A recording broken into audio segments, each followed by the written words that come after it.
Hi, I'm Jeannie Marsala. I'm the Executive Director of Safe Kids Clark County here in Las Vegas, Nevada.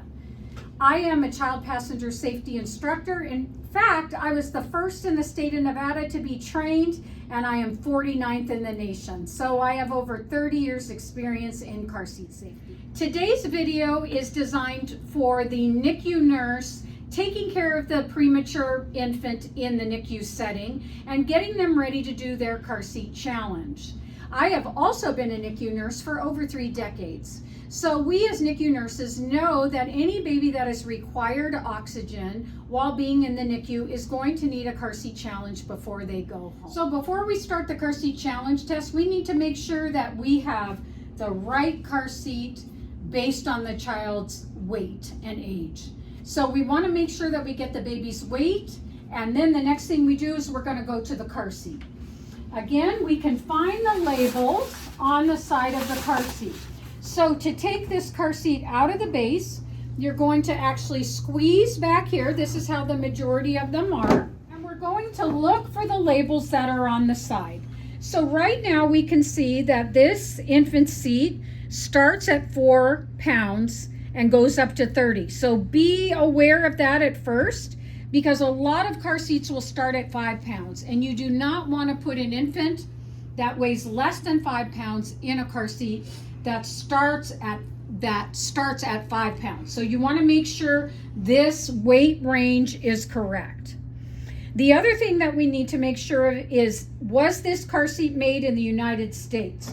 So we're going to look for this label that is generally in red, and it says right here, this restraint is certified for use in motor vehicles and aircraft. This means it was made in the United States. So again, there are a lot of wonderful companies that are making great looking doll car seats, and wow, they really look like a real infant car seat. We want to make sure that we have a true infant car seat that has been crash tested in the United States. In addition to those 2 labels, we then need to look and find the label that tells us when this car seat was actually made. And on this one, it shows you here underneath, this car seat was made 7/8/2024.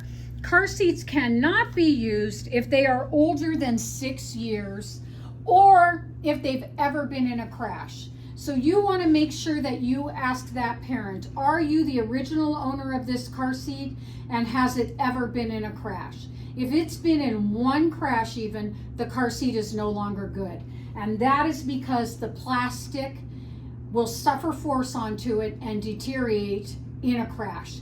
That is the other reason why they have a 6-year time limit, is because this plastic can deteriorate over time. We've checked the labels. We have made sure that this car seat is appropriate for this infant. Now we can go ahead and put it back into the base. It is going to just snap in directly like that. Now, how do we place the premature infant into the car seat? We're going to take them, of course, support their head, put them right into the car seat. It is okay right now for the straps to be loose as we're placing the infant in the car seat. We want to make sure that these top straps are going directly over the shoulder, that these 2 bottom ones are coming up over the hips. This one happens to have a puzzle clip, so we're going to put it together and snap it in. We want to make sure, even before I tighten it, that the straps are hitting at or below the baby's shoulders. And you can see that they are here. So we have it in the correct set of slots. If we were to have it in any of these other slots, you could see that it would be not appropriate for the infant. It wouldn't be in the right settings. So we have the straps at or below the baby's shoulders. Now we're going to snug this baby up. This is going right over the hips. We want to make sure that we're going over the hips and that we are not going over the femur. This is all on one strap, so as we pull this, we're going to see it get snugger. And we're going to be careful as we're pulling this, since we do have a premature infant in here. We're getting all of this slack out of the straps. And we have the chest clip here, right at the center of the breastbone. We've got the straps coming off the hips. In fact, we can get these just a hair snugger.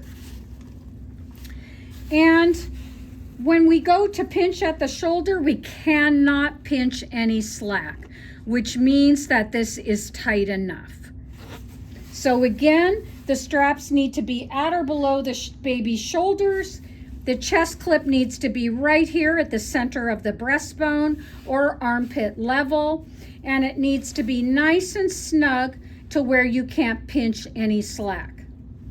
The newborn is in there in one layer of clothes. If we now need to cover them to stay warm, we can actually take a blanket and cover the baby with the blanket this way. What is really important with the premature infant is to make sure that they are at a 45-degree angle. So we want to place this on a flat surface.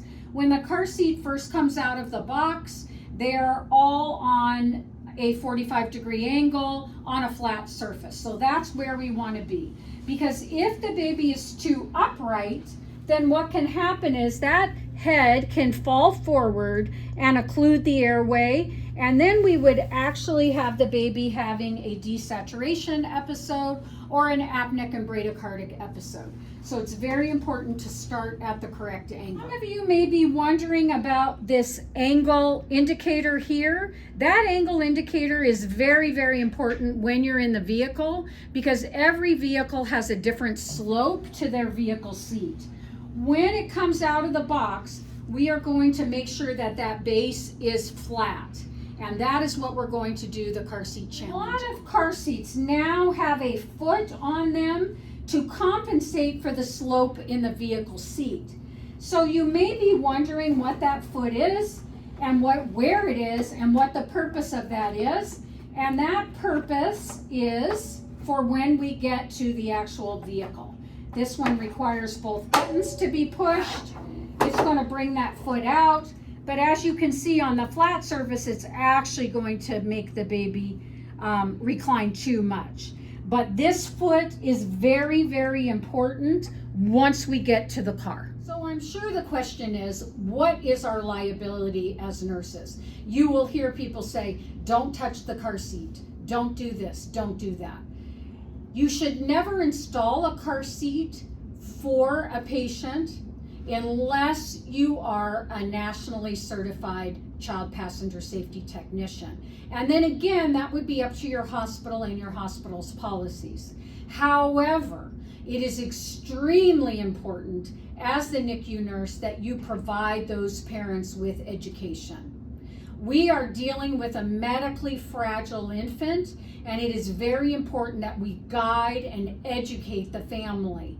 We don't have to install it for them, but we need to give them the resources so that they can find how to do it. And we definitely need to educate them on the angle of the infant, especially because they're so much at risk for that occluded airway. Now, what do I mean by resources? Easy resources would be a handout, but you want to make sure that that handout is a current handout. Don't ever hand out anything that is too old. So you can always go to safekids.org and find the current handouts. They will always be up to date. In addition, you can always provide the family a resource. If you tell them, go to safekids.org and find the nearest coalition by you or in your hometown, they will find a nationally certified child passenger safety tech at any Safe Kids across the nation. So you are providing them a resource. You don't have to do it for them, but you are providing them a resource. There has been one lawsuit in the history of car seats against a NICU nurse, and that was for a NICU nurse that said nothing. The baby was discharged. The NICU nurse allowed the family to put the baby in the car seat in the back seat. They were installed too upright, By the time the family got home, the infant's airway was occluded and the baby was deceased. And the court of law found that NICU nurse responsible for that death.